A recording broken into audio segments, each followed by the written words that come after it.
इतिहास के इतिहास में एक युवा कोर्सिकन तोपखाना अधिकारी नेपोलियन बोनापार्ट के उदय ने अद्वितीय विजय के एक युग को चिह्नित किया, जिसने यूरोप के मूल ढांचे को फिर से आकार दिया। फ्रांसीसी क्रांति के कठिन समय के बीच जन्मे नेपोलियन एक करिश्माई नेता के रूप में उभरे।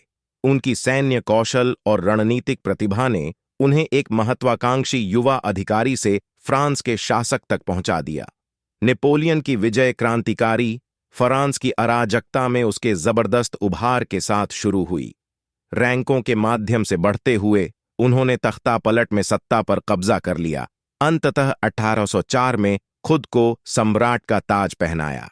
सत्ता के लिए एक अतृप्त भूख और फ्रांसीसी प्रभुत्व के तहत एकीकृत यूरोप की दृष्टि के साथ उन्होंने सैन्य अभियानों की एक श्रृंखला शुरू की जो एक युग को परिभाषित करेगी।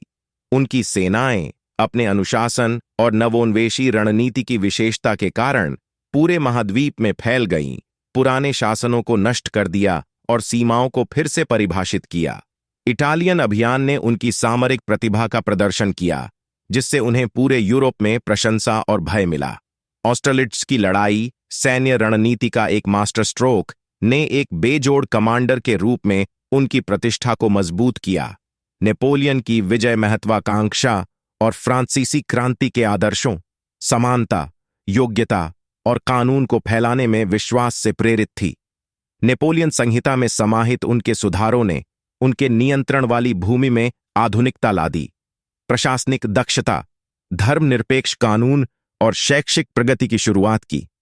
फिर भी प्रगति के मुखौटे के पीछे युद्ध की छाया छिपी हुई है। उसकी महत्वाकांक्षा की कीमत बहुत बड़ी थी। उसके द्वारा जीते गए क्षेत्रों में विनाश का निशान, अनगिनत जिंदगियों की हानि और आर्थिक शोषण।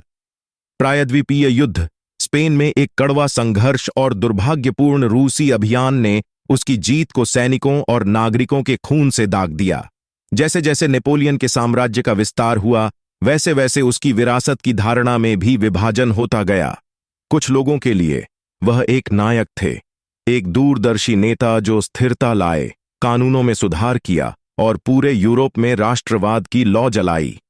अन्य लोग उसे एक खलनायक के रूप में देखते थे, एक सत्ता का भूखा विजेता जिसके युद्धों ने राष्ट्रों को तबाह कर दिया, स्वतंत्रता का दमन किया और अनगिनत पीड़ाएं पैदा कीं। नेपोलियन का शासनकाल सैन्य विजय और प्रशासनिक सुधारों से बुना हुआ बहस का विषय बना हुआ है। यह सवाल कि वह नायक थे या खलनायक, इतिहास की जटिलताओं और एक ऐसे व्यक्ति की स्थायी विरासत का प्रमाण है जिसने अपनी महत्वाकांक्षा, विजय और यूरोप पर स्थायी प्रभाव के माध्यम से एक युग को आकार दिया।